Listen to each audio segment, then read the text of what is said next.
clase que es el de servicios, ¿no? Ya, el reglamento de servicios. Vamos a ir. Déjenme, estamos grabando correctamente. Muy bien, buena noche, colegas.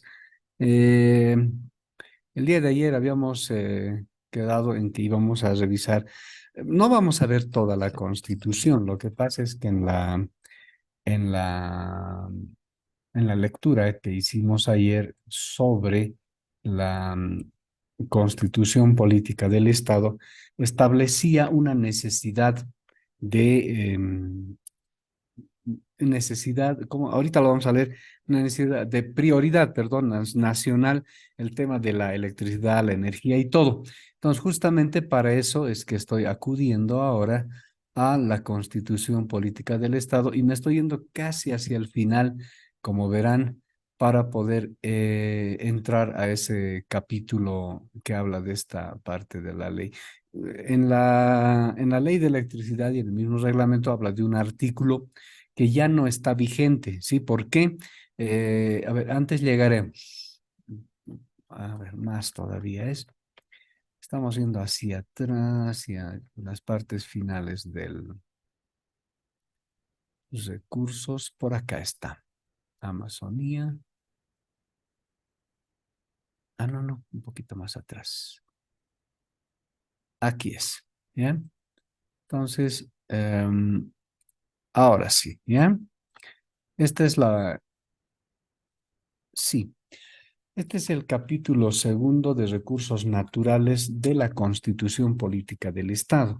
En la Ley de Electricidad habla de una necesidad nacional para el tema de la electricidad, de la Ley de Electricidad y todo lo que representa la industria eléctrica. Pasa que en la ley hace mención a un artículo de la Constitución que para la fecha ya no está vigente, eso falta actualizar. Y lo que debería hacer mención ahora es a estos números de artículos, porque creo que habla de un artículo 50 y algo, ¿no? Que obviamente ha cambiado. ¿Por qué? Para el año en el que se aprobó la ley de electricidad, estamos hablando del año 1994, la Constitución Política del Estado era otro, ¿no es cierto? No era el que está vigente, era lo que se conoce como la República de Bolivia, ¿no? Precedente a esta Constitución. Esta otra sí está haciendo mención a la nueva estructura del Estado, que es el Estado plurinacional. Entonces, ahí ha cambiado bastante la Constitución, es otro acuerdo social, etcétera. Entonces, aquí en este capítulo segundo de recursos naturales habla, por ejemplo, de los recursos naturales, los minerales y demás, y luego va hablando de este otro, por ejemplo, el artículo 349 dice los recursos naturales son de propiedad y dominio directo, indivisible e imprescriptible del Estado boliviano y corresponderá al Estado su administración en función del interés colectivo. Este es un principio importante del artículo porque dice que no se puede enajenar un territorio así, especialmente los recursos naturales. El Estado, a partir de su necesidad, digamos, ¿no? De velar por el interés de los bolivianos, es el que administra, ¿no es cierto?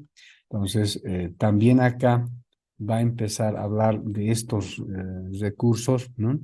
Asumirá el control de la dirección de la explotación, suscribir contratos con asociaciones y personerías jurídicas o bolivianas o extranjeras para aprovechamiento de los recursos naturales. Esto es algo importante, ¿ya? Porque no olviden que los recursos naturales tienen que ver con la hidroeléctrica, por ejemplo, ¿no? O sea, la electricidad también se basa, el gas, por ejemplo, no es otro recurso natural. Entonces, por eso es importante saber que está respaldada la ley de electricidad y todos a partir de la Constitución Política del Estado, ¿ya? Por ejemplo, en este 352 dice la explotación de recursos naturales en determinado territorio estará sujeta a un proceso de consulta a la población afectada. ¿Qué quiere decir? Y además lo va a convocar el Estado, ¿no es cierto? Que va a ser además de una decisión libre. Y los ciudadanos pueden participar para hacer una consulta, luego la gestión ambiental y todo lo que corresponde. De ahí es que alguna vez ustedes han debido escuchar, por ejemplo, que cuando están explotando o están buscando petróleo, gas, minera, o ¿cómo se llama esto? Minerales, a veces tienen el problema de, o las deforestaciones, etcétera, tienen problemas porque en esos territorios hay, por ejemplo, poblaciones que son ancestrales, poblaciones que todavía están vigentes.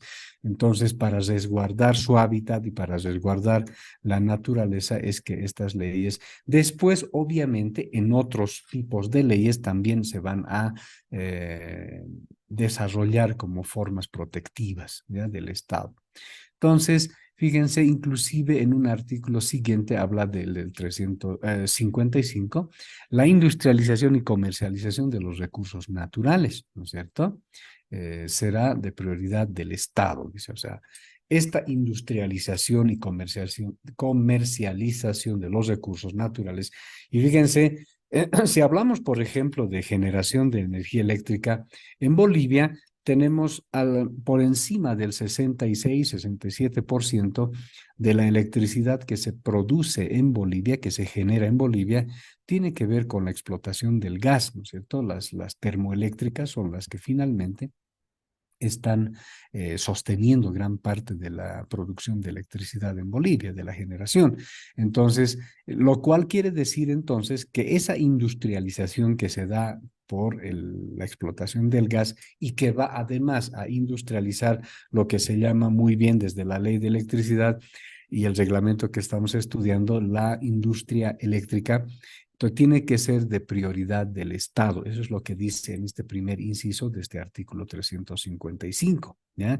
Es de prioridad del Estado. O sea, el Estado tiene la prioridad de poder industrializarlo y a partir de eso ofrecer electricidad a sus ciudadanos, ¿no sé? Así es como hay que ir interpretando, ¿ya? Y miren lo que dice acá. Las utilidades obtenidas por la explotación e industrialización de los recursos naturales serán distribuidas y reinvertidas para promover la diversificación económica en los diferentes niveles territoriales del Estado. ¿Sí? Entonces, el tronco central, que es algo que vamos a repasar ahora una vez que terminemos esta parte para ver la ley de electricidad, el tronco principal de este sistema interconectado nacional tiene que ver precisamente con estos artículos, está reforzándose a partir de estos artículos, ¿ya? Luego, los procesos de industrialización se realizarán con preferencia en el lugar de origen de la producción y crearán condiciones que favorezcan la competitividad en el mercado interno e internacional, ¿no es cierto? Por eso también vamos a hablar en algún momento de cómo Bolivia, a partir de su capacidad de generación y de su consumo interno, ese superávit lo que puede hacerse es exportarlo, ¿no es cierto? Y hay planes y programas para exportar electricidad a países que lo requieran, ¿no es cierto? Ok. Luego, ¿dónde está? Aquí, ¿no? De hecho, creo que está un poquito más atrás. No, estos ya son hidrocarburos, ¿sí? Ya son los que tienen que ver con el gas, el petróleo, etcétera. ¿Ya? Bien, entonces creo que esa parte minera, metalúrgica, por ejemplo, igual tiene sus artículos y vean que ellos son un poquito más largos, ¿no? Entonces, recursos hídricos, veamos algo de esto, ¿sí? El agua constituye un derecho fundamentalísimo, ni siquiera dice fundamental, ¿no es cierto? O sea, es fundamentalísimo, o sea, es, como dicen los jóvenes, recontra importante, ¿no? Para la vida. En el marco de la soberanía del pueblo, el Estado promoverá el uso y acceso al agua sobre la base de principios de solidaridad, complementariedad, reciprocidad, equidad, diversidad y sustentabilidad. Entonces, aquí los recursos hídricos, dice, pueden ser en todos los estados, ¿no? En la forma en cómo se presenta, ¿sí? Entonces, ahí está igual protecciones que hace el Estado, las formas de cómo se las pueden explotar, ¿no es cierto? Y aquí está el capítulo sexto que habla sobre energía. En el artículo 378 está hablando ya en temas de energía. Fíjense lo que dice acá. En el párrafo 1 dice, las diferentes formas de energía y sus fuentes constituyen un recurso estratégico. Su acceso es un derecho fundamental y esencial para el desarrollo integral y social del país y se regirá por los principios de eficiencia, continuidad, adaptabilidad y preservación del medio ambiente. ¿Ya? Entonces ahí está. Y fíjense que una de las formas de energía es precisamente la electricidad, ¿no es cierto? ¿Cómo se define la electricidad? Como una forma de energía. Por tanto, está contemplado en este artículo. ¿Ya?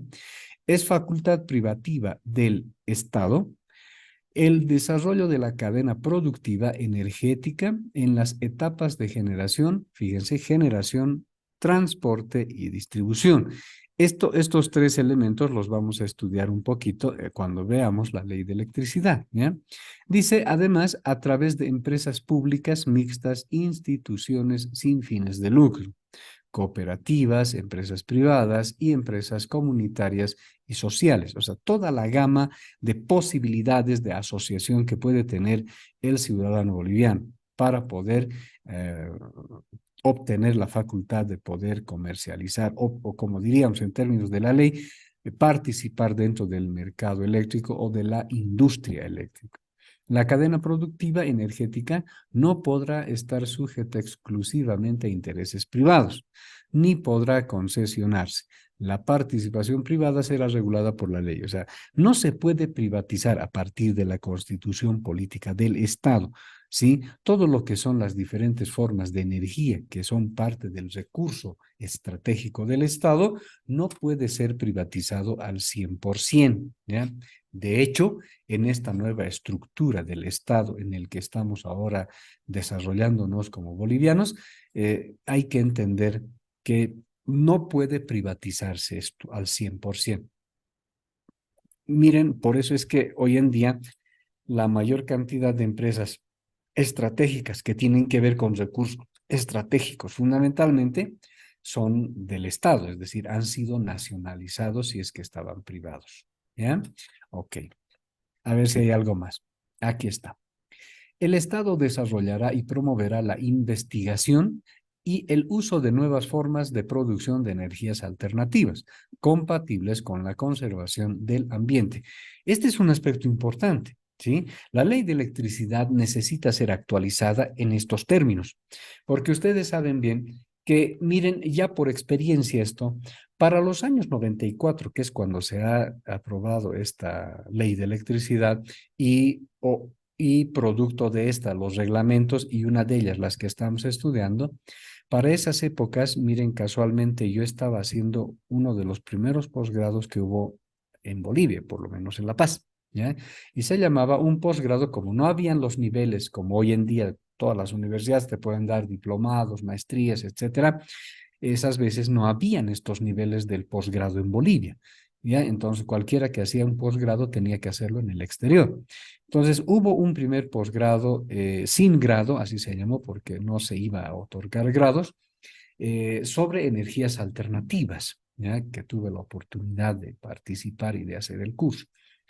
En este escenario, nosotros habíamos discutido bastante los temas energéticos a nivel global y obviamente a nivel nacional. Y en el contexto nacional e inclusive en el nivel global, las energías alternativas o las energías regenerativas, ¿no es cierto? No tenían todavía un peso fundamental, que quiere decir que era una especie de ensayos que se estaban dando a partir de ONGs o de instituciones como universidades del extranjero donde hacían experimentos y estaban tratando de plantear la forma de sustituir la energía eléctrica a partir de energías alternativas. Esto que hoy en día ya es una prioridad, ¿ya?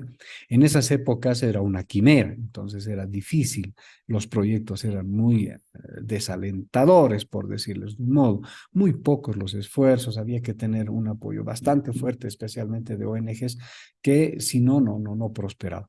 Hoy en día, fíjense, ya dando un salto cualitativo a partir de la aprobación de esta nueva constitución, que es del año 2008 en adelante. La constitución establece este parámetro importante, que es el de la investigación y uso de nuevas formas de producción de energías alternativas, ¿no es cierto?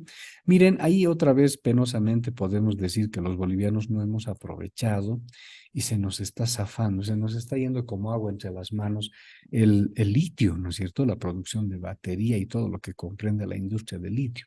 Lamentablemente eso está pasando. Pero fuera de ese escenario amargo, la Constitución está estableciendo acá eh, muy claramente, como dice, que el Estado desarrollará y promoverá investigación, ¿sí?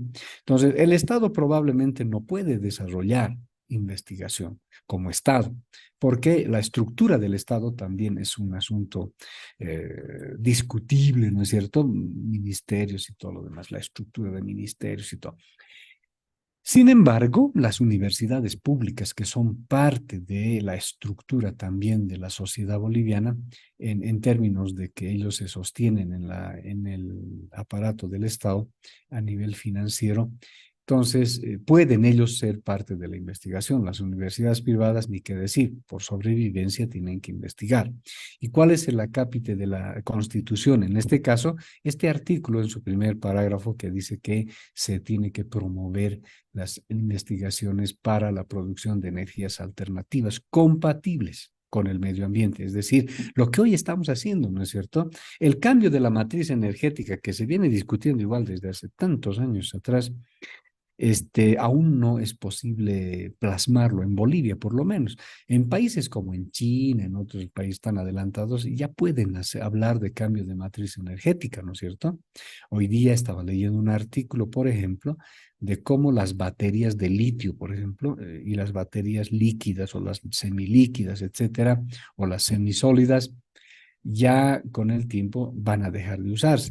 Por ejemplo, en este artículo mostraban de cómo se pueden cargar baterías a los vehículos eléctricos a partir de generación de energía eléctrica, pero ya no a partir de uso de minerales como el litio, ¿no? Sino a partir es como ¿cómo le llaman? Por gravedad, más o menos, ¿no? Hay una forma bien interesante de cómo hoy en día se puede generar electricidad a partir de generadores eléctricos, que son, en realidad, por un lado son motores y en el siguiente paso son generadores. Entonces, es bien interesante. Pero bueno, entonces, ¿a qué viene todo esto? Los sistemas aislados, ¿sí? Por ejemplo, el de Cobija. Cobija es un departamento de Bolivia que básicamente su red de distribución de energía eléctrica está fuera del sistema interconectado nacional. Es un sistema que se conoce como aislado, ¿ya? Aislado quiere decir, ellos solo se producen y consumen ahí. Entonces, en Cobija, la generación de electricidad está en base a generadores eléctricos por motor de combustión, es decir, grupos electrógenos, en términos sencillos. Y estos grupos electrógenos, para hacer esta generación de electricidad, necesitan ser abastecidos de combustible diésel. O sea, ahí viene un poco el dilema, ¿no es cierto? En este momento el diésel necesita ser abastecido. El momento que deje de llegarle diésel a Cobija, pues se cae la red eléctrica. Básicamente es así. Por otro lado, en la última experiencia que yo tuve en las visitas a este departamento, por un curso que hicimos con CDCEM también, hemos podido verificar, ¿no es cierto?, agradablemente, que en Cobija también hay una planta de paneles fotovoltaicos. Estos paneles fotovoltaicos tienen una capacidad, si bien no es mucho todavía, sin embargo, ya es posible generar una cantidad de potencia que puede ser inyectado a su sistema de distribución de energía eléctrica que está administrada por Endecobija, ¿no es cierto? Entonces, ahí vienen estas respuestas, ¿sí? Las energías alternativas tienen que dar paso a este desarrollo. En Bolivia hay un mapa, ¿sí? Un mapa que tiene tres partes a lo largo del mapa, ¿no es cierto? Partiendo del norte a sur, más o menos, de donde es Cobija, yendo con una mirada hacia Tarija en ese ángulo. El lado altiplánico, que es Potosí, Oruro y La Paz, fundamentalmente, tiene un potencial solar. ¿Bien? Y el potencial solar que tiene Bolivia en el área altiplánica es muy elevado comparado con la capacidad de incidencia solar que tienen otros países. Entonces, Bolivia está favorecida por ese lado, por esa alta incidencia de energía solar en este territorio.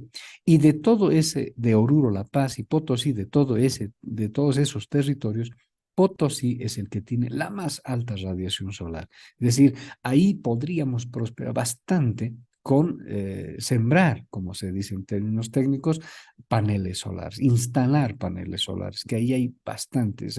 Se saca el mejor provecho que se puede tener. Vas a otro país, tienes menos incidencia, ¿no es cierto? Entonces, países industrializados como Alemania, que son los que han enseñado esta tecnología de los paneles fotovoltaicos, no tienen ni la mitad de incidencia solar que nosotros tenemos.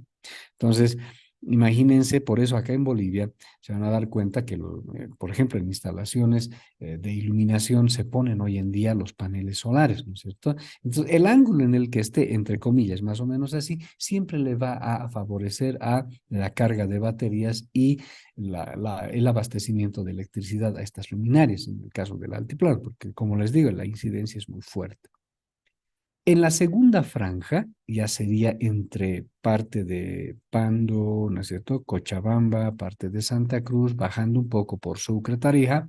Esa otra, esa otra columna, esa otra banda de bajadita, se tiene un potencial eólico, ¿ya? Entonces, de ahí también nos vamos a dar cuenta que en esa área está el parque eólico de Bolivia. ¿Cierto? Que se ha hecho un parque eólico para generación de electricidad y también el parque solar está a este otro lado, ¿no? En el altiplano. Entonces, estos sistemas hoy en día están inyectando energía eléctrica al sistema interconectado nacional. Y la idea es esa, más o menos, de ir avanzando en este concepto que se llama la compatibilidad de la energía eléctrica alternativa a partir de la conservación del medio ambiente. ¿Bien? Es decir, aprovechar la energía eléctrica natural para poder generar electricidad y generar esto que se llama la sostenibilidad en el tiempo. La otra banda, que ya quedaría la parte amazónica de Bolivia, que es Pando, Beni y Santa Cruz fundamentalmente, esta otra parte tiene el potencial del biomasa, ¿ya? La biomasa, para los que no conocen, tiene que ver con este efecto anaeróbico que se da por los desechos animales fundamentalmente, aunque dependiendo de la tecnología también se puede tener desechos humanos, etcétera. La idea es almacenar estos desechos en una especie de globo que está enterrado en lo subterráneo y a partir de este efecto anaeróbico que se da cuando se lo encierra, entonces generan gases, unos gases que luego se liberan y son conducidos, por ejemplo, para cocinas. Ahora, si se tiene eso a gran escala, podemos pensar de que esta producción de gas a partir del efecto anaeróbico de los desechos animales, fundamentalmente, porque ahí hay ganadería y todo. Entonces, se puede generar energía eléctrica a partir de turbinas que se alimenten de este sistema de gas. Vean ustedes entonces el contexto en el que esto se puede desarrollar, ¿ya? Entonces, eso no hay que olvidar. Entonces, la Constitución, entonces, volviendo ahora a nuestro tema, está dando ese marco normativo. ¿Sí? El Estado garantizará la generación de energía para el consumo interno, que esa es la parte fundamental. El consumo interno es lo que siempre vamos a velar que se dé, ¿no es cierto? Nosotros primero tenemos que consumir. Luego, la exportación. Cuando hay un superávit a partir del consumo interno, se puede hacer exportación. ¿De qué? De estos excedentes de energía que debe prever las reservas necesarias del país. ¿Qué quiere decir? Por esta venta podemos incrementar las reservas económicas del país, el ahorro, ¿no es cierto? Bien, entonces, esta es la parte que quería compartir de la Constitución Política del Estado, ¿sí? Estos artículos que tienen que ver con el capítulo sexto de la energía y el capítulo precedente, el quinto, de recursos hídricos, y el capítulo, aquí está, el capítulo cuarto,